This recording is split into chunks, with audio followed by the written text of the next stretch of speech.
नमस्ते मित्रांनो. गंमत अशी की विद्या किंवा ज्ञान घेणं का गरजेचं आहे. तर ज्ञान घेतल्यामुळं काय होतं, तर ज्ञान घेतल्यामुळं विनम्रता वाढते. विनम्रता वाढते म्हणजे माणूस पोलाईट होतो, ऑरोगन्सी कमी होते. त्याच्यामुळं काय होतं, तर त्याची योग्यता सिद्ध व्हायला लागते. लोकांना त्याची योग्यतेची जाणीव व्हायला लागते आणि तो किती योग्य आहे, किती चांगला आहे हे लोकांना दिसायला लागतं. आणि ज्यावेळी योग्यता वाढते त्यावेळी तो कोणताही व्यक्ती जो योग्य व्यक्ती आहे त्याच्याकडेच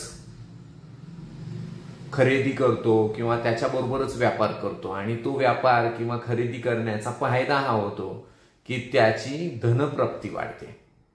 आणि ज्यावेळी धनप्राप्ती वाढते त्यावेळी त्याच्याकडं न धर्मकार्य घडायला चालू होतं, कारण त्याचं पोट भरल्यानंतर राहिलेला पैसा तो लोकांसाठी वापरायला चालू करतो. आणि धनप्राप्ती झाल्यानंतर जे तो धर्म करतो त्या धर्माचा परिणाम म्हणून त्याला सुख मिळायला चालू होतं. किती सुंदर आहे बघा.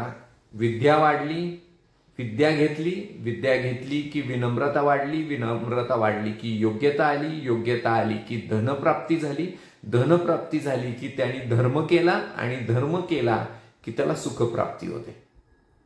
त्यामुळं विद्या सगळ्यात जास्त फर्स्ट प्रेफरन्स आहे. म्हणजे बऱ्याच वेळा म्हणलं जातं की तुम्ही सरस्वतीचे साधक झाला की लक्ष्मी तुमच्याकडे आपोआप येणार, आणि लक्ष्मी आली की त्यानंतर तुम्हाला धर्मही आपोआप येणार.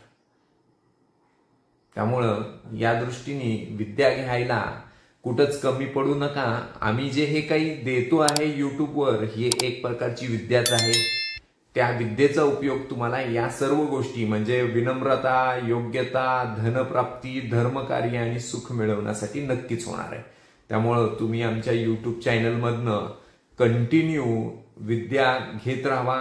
आम्ही जे सेशन्स करतो ते सेशन अटेंड करा आणि हे एन्जॉय करा लाईफ. थँक्यू.